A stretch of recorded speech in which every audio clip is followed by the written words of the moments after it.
மாதிரி ஜாதக அமைப்பு இருந்துச்சு. நானும் வாழலான்னு எவ்வளவோ முயற்சி பண்ணேன். என் தாய் கொஞ்சம் புத்தி அதிகம், என் தகப்பனுக்கும் புத்தி அதிகம். நம்ம பையன் வருவாங்க, அகோரிகள் அனாவசியமா வரமாட்டாங்கம்மா. மற்றபடி வெளியில தர்மம் கேட்கறாங்க, யாசகம் இருக்கிறாங்கல்ல, அவங்க தான் அகோரிகளா இருப்பாங்க. அவங்க அகோரிகள் அல்ல. கரெக்டா 12 மணி மறுபடியும் போவேன், மறுபடியும் வருவேன். இந்த மாதிரி சில காலம் அப்படியே ஓடிக்கிட்டு இருக்கு. ஆமா, நிரந்தரமா. சிவாய நம்ம ஐயா. சொல்லுங்க ஐயா. என்ன ஊருங்க ஐயா? சொந்த ஊர் ஊரகரம்மா. ஊரகரை நாமக்கல் பக்கத்துல ஒரு கிராமம். எப்படி போனா துறையூர்ல இருந்து 17 ரூபா சார்ஜ், அந்த பக்கம் இருந்து வந்தாக்க நாமக்கல்ல இருந்து 20 ரூபா சார்ஜ். சொந்த ஊரு ஊரகரை கிராமம். அந்த கிராமம். ஐயா நீங்க எந்த வயசுல இருந்து ஐயா இந்த மாதிரி துறவி ஆயிட்டீங்க? நான் துறவியா போகும்போது எனக்கு 21 வயசுமா. 21 வயசு. 21 வயசு. ஏன் ஐயா 21 வயசுல துறவியா போயிட்டீங்க? உங்களை பெத்து வளர்த்து ஆளாக்கி அப்பா அம்மா எவ்வளவு ஆசையா இருந்திருப்பாங்க. ஐயோ நம்ம புள்ள நமக்கு சோறு போடும், நம்மள கடைசி வரைக்கும் பாத்துக்கும் அப்படின்னு ஆசையா இருந்திருப்பாங்க. அதெல்லாம் நீங்க ஏன் நினைச்சு பார்க்காம நீங்க துறவியா போயிட்டீங்கன்னா அவங்களுக்கு எல்லாம் யாரு பாதுகாப்பு? சொல்றேம்மா, சொல்லுங்க ஐயா. பிறப்பின் கட்டளைன்னு ஒண்ணு இருக்கும். அந்த பிறப்பின் கட்டளையில யார் யாரு துறவியாகணும், யார் யாரு இல்லறத்துல வாழணுங்கிற கணக்கு நவகோள்களே வைக்கும். நவகோள்கள் நவகிரகங்கள் இல்லாம என் தாய் தகப்பனும் என்னை ஈன்றெடுக்க முடியாது. அப்படி எடுத்த கணக்குல நான் பிறந்தது ஜூன் மாசம். பிறந்த தேதி தமிழுக்கு 4, இங்கிலீஷுக்கு 18. அப்ப ஜூன் மாசம் ஆத்மாகரன் சூரியன் எங்கே சஞ்சரிக்கிறான்? மூல நட்சத்திரம், ஆதி மூலம், சுபமூலம். இப்படி சஞ்சரிக்கும் போது என்னோட ஜாதகத்தின் அளவுல இல்லறத்தில் இருக்கக்கூடாது, துறவியா தான் போகணும். துறவியா போய் அகோரி ஆகணும். அந்த மாதிரி ஜாதக அமைப்பு இருந்துச்சு. நானும் வாழலான்னு எவ்வளவோ முயற்சி பண்ணேன். என் தாய் கொஞ்சம் புத்தி அதிகம், என் தகப்பனுக்கும் புத்தி அதிகம். நம்ம பையனுக்கு ஒரு காரியம் கூட நடக்க மாட்டேங்குது, இவன் எந்த வகையில தான் இருக்கிறான் என்று என் தாய் தகப்பனும் என்னை கொஞ்சம் அலசி பார்த்து, ஓ இவன் துறவியாக போவதற்கு சான்ஸ் இருக்குது அப்படி என்று சொல்லி ஒரு குருவிடம் என்னை ஒப்படைத்தார்கள். பரவாயில்ல. அந்த குருவிடமிருந்து நான் பல கலைகளை கற்றுக்கொண்டு இப்போ உங்ககிட்ட பேசிட்டு உட்கார்ந்து இருக்கிறேன் அம்மா. சரிங்களா? அம்மா அப்பாவே உங்களை அந்த பாதையில கொண்டு விட்டுட்டாங்க. ஆமா. இப்ப பட்டினத்தார் தன் தாய் தங்கத்தால சோறு கொடுத்தனே, இன்னைக்கு சன்னியாசியா நிக்கிறியே அப்படின்னு பட்டினத்தார் தன் தாயே அழுதுருச்சு. அது மாதிரி அவங்க அழுதாங்க. அதே மாதிரி என் தாயில மனசு இருந்தாலும் அந்த ஈசனை வேண்டி, நீ அவனுக்கு ஈசனின் பாதத்திலேயே உன் காலத்தை முடித்துக்கொள் அப்படின்னு என் தாயோட உத்தரவுல தான் நான் சாமியாரா இருக்கேன். என்ன இருக்காங்களா ஐயா? அவங்கள சின்னம்மா. ஐயா இப்ப நவகோள்களாலேயோ ஜாதகத்துல அப்படி இருக்கிறதுனால தான் ஆன்மீகத்துக்கு போயிட்டேன்னு சொல்றீங்கல்ல, அதெல்லாம் எப்படி ஐயா தெரிஞ்சுக்கிறீங்க? இப்ப 27 நட்சத்திரங்கள் இருக்குமா, 12 ராசிகள் இருக்கு, 9 கோள்கள், 9 3 27. ஒரு மனுஷனுக்கு ஒரு 3 கிரகங்கள் பாஸ் ஆகும். அந்த 3 கிரகங்களும் உச்சமாகவும் நீச்சமாகவும் போய்விட்டால் அவன் துறவியாக வேண்டிய நிலைமை வரும். இதை ஆராய்ச்சிக்காரர்களுக்கு மட்டுமே அறியக்கூடிய விஷயம். இப்போ என்னோட ஜாதகத்தை எடுத்துங்க. மேஷ லக்னம், துலா ராசி, சுவாதி நட்சத்திரம், 27 வானமண்டலத்துல சித்தர்கள் இங்கிருந்து பூலோகத்திலிருந்து 27 நட்சத்திரத்தை கண்டு ஒரு ஜோதிடத்தை அமைப்பு வச்சிருக்கிறாங்க. இப்போ புலிப்பாணி ஜோதிடத்தை எடுத்துங்க, அகத்தியர் மாமுனிவர் ஜோதிடத்தை எடுத்துங்க. இதுல எல்லாம் கணக்கு போட்டு பார்க்கும்போது என்னோட ஜாதகத்துல துறவி ஆகணுங்கிற மாதிரியோ சன்னியாசி ஆகணுங்கிற மாதிரியோ கணக்கு அமைக்கப்பட்டிருந்தது. அந்த கணக்கு எங்கிருந்து வந்தது, யார் கொடுத்தா அப்படின்னா ஈசனும் பார்வதியும் கொடுத்த கணக்குன்னு முழுமையாக அறிஞ்சுதாமா நான் சன்னியாசியா இருக்கேன். அப்படி அந்த ஜாதகத்தை யாருக்காவது சொல்லணும்னாலும் அவங்களோட ஜாதகத்தை கொடுத்தாலும் ஒரு பிறந்த மாசத்தை கொடுத்தாலும் ஒரு 1/4 மணி நேரத்துல அதை கணிச்சு நான் சொல்லிடுவேன். யாரு எப்படி உயர்தரமான வாழ்க்கை, எப்படி கீழ்தரமான வாழ்க்கை, எப்படி இப்ப சனீஸ்வரங்கிறோம், ராகு கேதுன்னு சொல்றோம். சனியோட வேலை என்ன, கீழ்தரமான வேலைகளை செய்யக்கூடிய ஆற்றலுமே கொடுத்துரும். புதனோட ஆதிக்கம் என்ன, கோர்ட்டு, நீதிபதி, ஜட்ஜி, இந்த மாதிரி வாழ்க்கைக்கு போயிட வேண்டியது. சந்திரனோட ஆதிக்கம் என்ன, வியாபாரம், தங்கக்கடை, நகைக்கடை, வெள்ளிக்கடை, முத்துக்கடை, இப்படி வச்சுட்டு போயிடலாம். செவ்வாயோட கிடைக்கணும், படை தளபதி, போலீஸ், ராணுவம், மிலிட்ரி, உயர் அதிகாரியோட வாழ்க்கை வாழலாம். ராகு கேது வந்துருச்சுன்னா, கேது ஞானத்துக்கு போயவனும், ராகு கேது வந்துருச்சுனாலே இரும்பு சம்பந்தப்பட்ட வேலையும் ஞானத்திலையும் ஈடுபட்டே ஆகணும். ம். இந்த ராகுக்கு இதெல்லாம் 7ஆம் வீட்டுல நின்னுச்சுனாமா ம். இல்லறமே வராது, ம்ஹ்ம். இல்லறமே இருக்காது. ம்.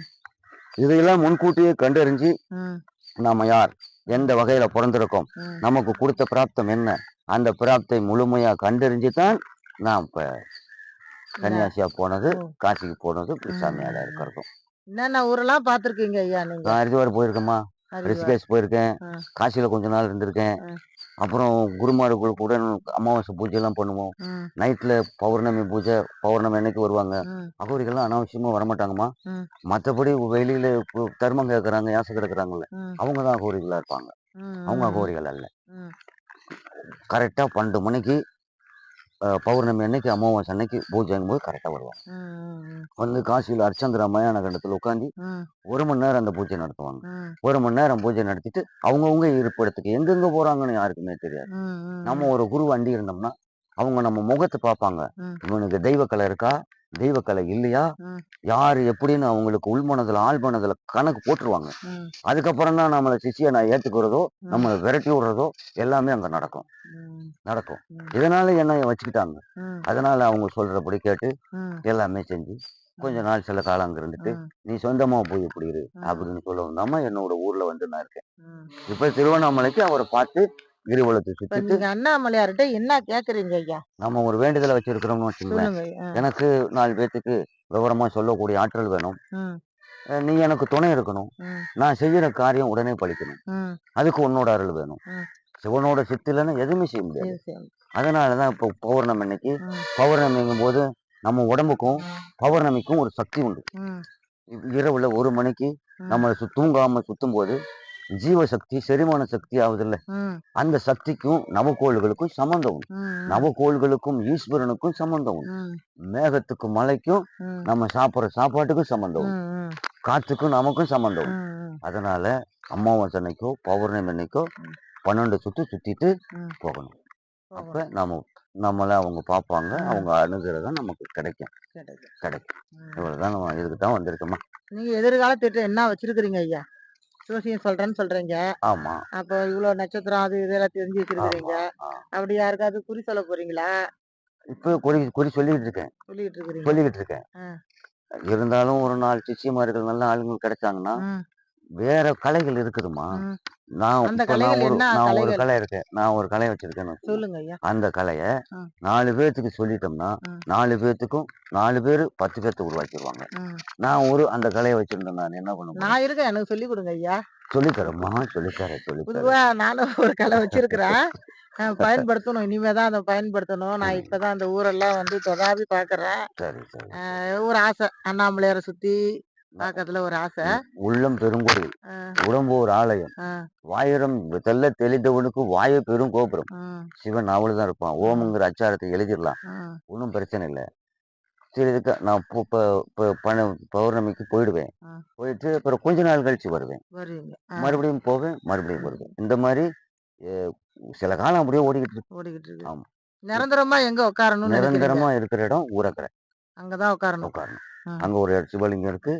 பேஸ் மட்டம் போட்டு கட்டடம் ஒன்று கட்டி கொடுத்தாங்க. ம், அப்புறம் அட்டையை போட்டு ம், அங்கேயே 24 மணி நேரம் அங்கேயே பூஜை பண்ணுவேன். ம், அங்கேயே நான் தனியா ஒரு ஆள் தான் இருப்பேன். ம். எனக்கு இல்லறம் எதுவுமே கிடையாது. பயம் கிடையாது. எதுவுமே கிடையாது. ம், ஏன் ஆட்கள் வந்தாக்க ஏதாவது சொன்னாக்க ஒரு 2 மணி நேரம் 1 மணி நேரம் பேசி இருந்துட்டு ஒரு ஜாதகத்தை பார்த்தா கூட ஒரு ம், பரிகாரம் செய்யணும்னா கூட ம், செஞ்சுட்டு உடனே போயிடுவாங்க. ம், அப்புறம் நான் ஒரு ஆள் தான் தனியா இருப்பேன். ம், ஆ. ம். எனக்கு ஆளுங்க கூட அதிகமா பேச பிடிக்காது. பிடிக்காது. தனிமை தான். ம், ஒருத்தனா இருந்தா தான் மனசு ரிலாக்ஸ் பண்ணலாம். ம்.